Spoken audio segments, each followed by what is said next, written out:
ऐसे ही विषय पर बात करेंगे जब हमारे शरीर में घबराहट उत्पन्न होती है, क्योंकि आपने अक्सर सुना होगा बहुत सारे पुरुष महिलाएं अक्सर इस बात की शिकायत करते हैं कि बहुत ज़्यादा घबराहट हो रही है। हालांकि घबराहट तब होती है जब कोई ऐसी संकट की स्थिति उत्पन्न हो, परंतु सामान्य स्थिति में भी यदि घबराहट होती है तो ये कोई ऐसा सिचुएशन नहीं बल्कि आपके शरीर के कोई ना कोई विकार है।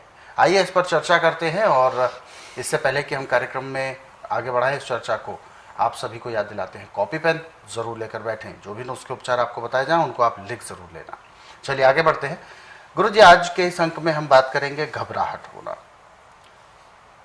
एक सामान्य स्थिति होती है, सबको पता है कि जब कोई संकट कोई परेशानी ऐसी आती है तो घबराहट होती है, ये स्वाभाविक है। परंतु बिना किसी ऐसी स्थिति के किसी भी जो विषम परिस्थितियां होती हैं, बिना उसके सामान्य स्थिति में भी अगर घबराहट होती है, मन बेचैन होता है, तो ये आप किस तरीके का रोग मानते हैं, किस तरीके के बदलाव मानते हैं?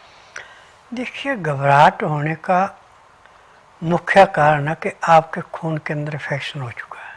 अच्छा। जब खून में इन्फेक्शन होता है तो दिल पे वो पूरा साफ नहीं होता, ऑक्सीजन की कमी पड़ती है,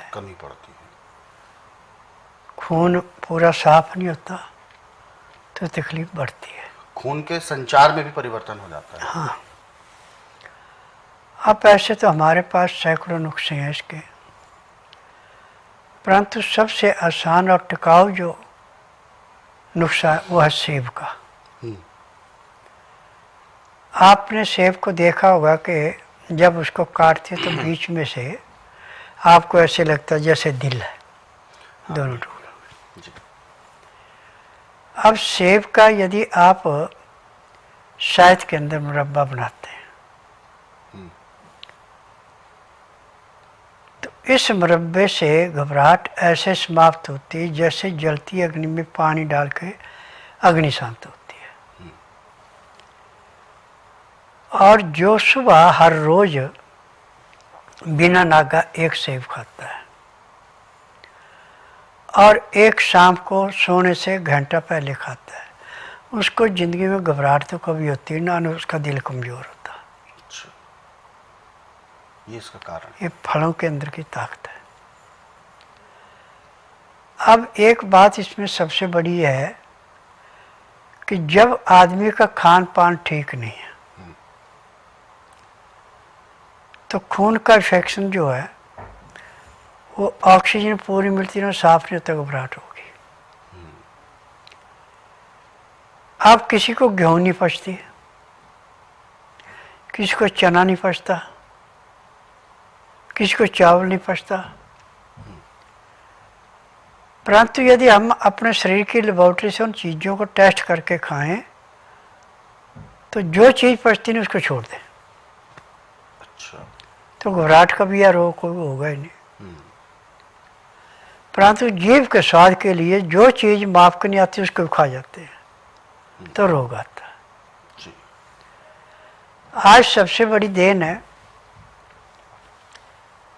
कि सेब तो अब आपको 12 महीने मिलना शुरू हो गया,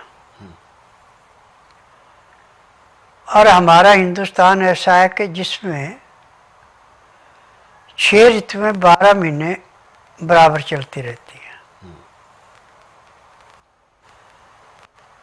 बाहर के देशों में ज़्यादा करके मौसम ठंडा ही रहता है। बिल्कुल। बहुत कम देश हैं जिनमें थोड़ी गर्मी होती है, बाकी ठंडी रहती है, बल्कि टेम्परेचर 0 से नीचे चला जाता है। इन देशों में मीट, अंडा, मछली, गर्म चीज़ों का प्रयोग ज़्यादा होता है, और ज़्यादा गर्म चीज़ें भी नुकसान करती हैं। और कुछ ऐसे प्रांत हैं, देश हैं जिनमें गर्मी बहुत ज़्यादा है। उन देशों के आदमियों का रंग सांवला या काला होता है, और वो भी ज़्यादा ठंडी या ज़्यादा गर्म चीज़ों का प्रयोग नहीं कर सकते, करते तो उनको रोग होता है।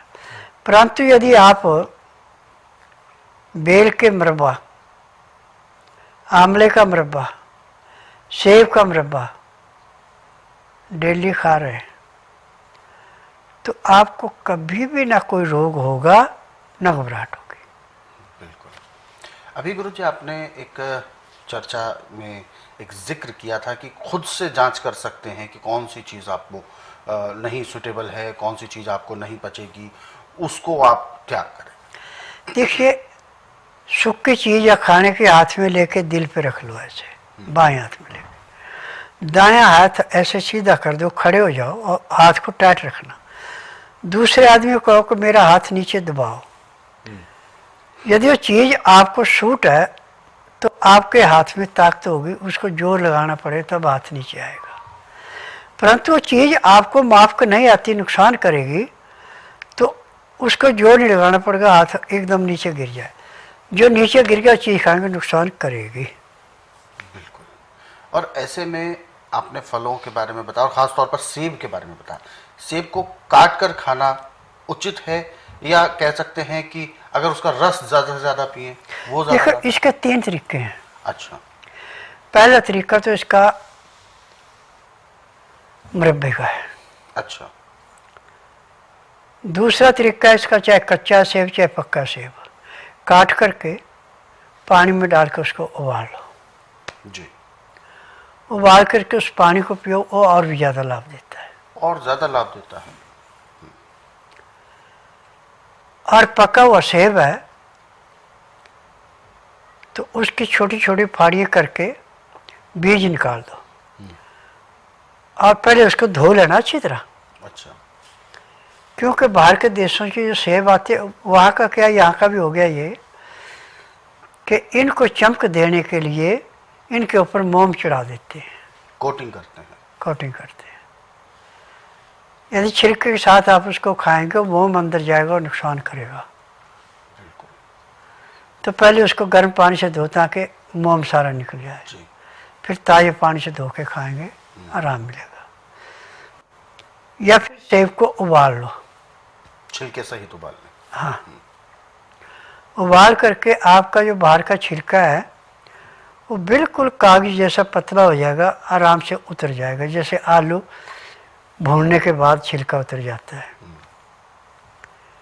आप उसको खाते हैं आपको लाभ ही लाभ होगा।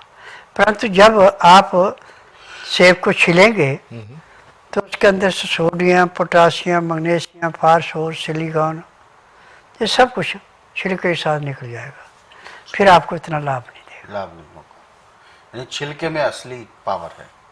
बिल्कुल। तो दर्शक, अनाज है, सब्जी है, फल हैं, सबके छिलके में। जी। तो ये तो बात हुई फलों की, सब्जियों की, क्योंकि जितना ज़्यादा लाभ हमें फल और सब्जी देते हैं उससे कहीं ज़्यादा लाभ हमें उनके छिलकों से प्राप्त होता है। परंतु जो नरम छिलके वाले फल सब्जियां हैं उनको छिलके के साथ खाना चाहिए, परंतु अक्सर ऐसा देखा जाता है कि छिलके निकालना ही पड़ते हैं। उसके कारण भी गुरुजी ने बताए हैं कि यदि आपके स्वयं कोई बगीचा है या आपके सामने का वो चीज़ है, देख रेख आप ही के सामने हो रही है और आपको उसकी गुणवत्ता पर पूर्ण विश्वास है, तब तो आप उसको छीलना संभव नहीं है, तो आपको छिलके साथ उसको खाना चाहिए। परंतु जहाँ पर आपको ऐसा लगता है कि शायद इसके ऊपर कोटिंग की गई है या कोई लेयर उस पर है, तो ऐसे में उसको अच्छे से धोएं ताकि उसके ऊपर की जो कोटिंग है, जो पॉलिश है या जो भी उस पर केमिकल है वो निकल जाए। उसके बाद उसको छिलके समेत खाएं, आपको बहुत लाभ देगा। इस तरीके के जो नुस्खे उपचार आपको जो बताए गए हैं इनको आपने लिख ज़रूर लिया होगा। और दर्शकों, यदि आप इस कार्यक्रम से अभी जुड़ना चाहते हैं, कोई भी ऐसा सवाल जो आपके जहन में है, तो आप हमें कॉल करें या आप हमें व्हाट्सएप के ज़रिए अपना संदेश भेज सकते हैं। फिलहाल हमारे साथ जो दर्शक जुड़े हुए हैं लाइन पर, उनको शामिल करते हैं कार्यक्रम में और जानते हैं कौन है हमारे साथ पहले दर्शक। हेलो। हेलो। नमस्कार। नमस्कार जी। क्या शुभ नाम है आपका? मेरा नाम प्रवीणा रवानी है, मैं वेस्ट बंगाल से बात कर रही हूँ। जी सबीना जी, अपना सवाल बताएं, गुरुजी सुन रहे हैं आपको, कहिए। जी गुरुजी, मेरी जो नानी है उनको ब्रेन हैमरेज हुआ आज से 20 दिन पहले, और वो हॉस्पिटल में एडमिट थी। जी अब जाके हॉस्पिटल वाले बोल रहे हैं कि घर ले जाओ या जो ट्रीटमेंट करना है करो। तो मतलब क्या हाथ खड़े ये कर दिए प्रॉब्लम डॉक्टर्स ठीक ने। हो सकती है? देखो बेटा, मेडिकल में तो ब्रेन हेमरेज का कोई इलाज नहीं है, ऑपरेशन करें चाहे जो मर्जी करें। मेरे पास इलाज है, पर आप लाएंगे कैसे इसको? अब मैंने एक दवाई बना रखी है जो गाय के घी में बनी है। इस दवाई को नाक में डाला जाता है। पहले उस जिसमें शीशी में दवाई डाल रखी है उसको गर्म पानी में रख के उसको पिघलाते हैं, फिर उसके बाद नाक में डाली जाती है। वो ब्रेन हेमरेज को ऐसे साफ करती है जैसे पकी हुई फसल को किसान खेत में से काट के खेत को खाली करता है। तो बिल्कुल ये जो उपचार आपको बताया है ये स्वस्थ विचार आश्रम में जरूर प्राप्त होगा। बस आपको है कि पेशेंट को आप लाएंगे कैसे, इसीलिए आपको ये बताया गया है कि बिना पेशेंट को लाए उपचार संभव नहीं है, क्योंकि इस तरीके के जो रोग हैं उनको ठीक तो आप ज़रूर कर सकते हैं, परंतु स्वस्थ विचार आश्रम में उसको लाना होगा, नाड़ी परीक्षण होगा, तभी कुछ बताया जा सकता है कि जो भी समस्या है वो क्या है, किस वजह से है, और फिर उसके सही उपचार क्या होंगे वो आपको दिए जाएंगे। तो आप स्वस्थ विचार आश्रम से संबंधित कोई भी विस्तार से जानकारी प्राप्त करना चाहते हैं, हेल्पलाइन नंबर्स पर आप कॉल कर सकते हैं। नंबर आपकी टीवी स्क्रीन पर है। और दर्शकों, यदि आप इस कार्यक्रम से अभी जुड़ना चाहते हैं तो आप हमें कॉल करें या आप हमें व्हाट्सएप के जरिए अपना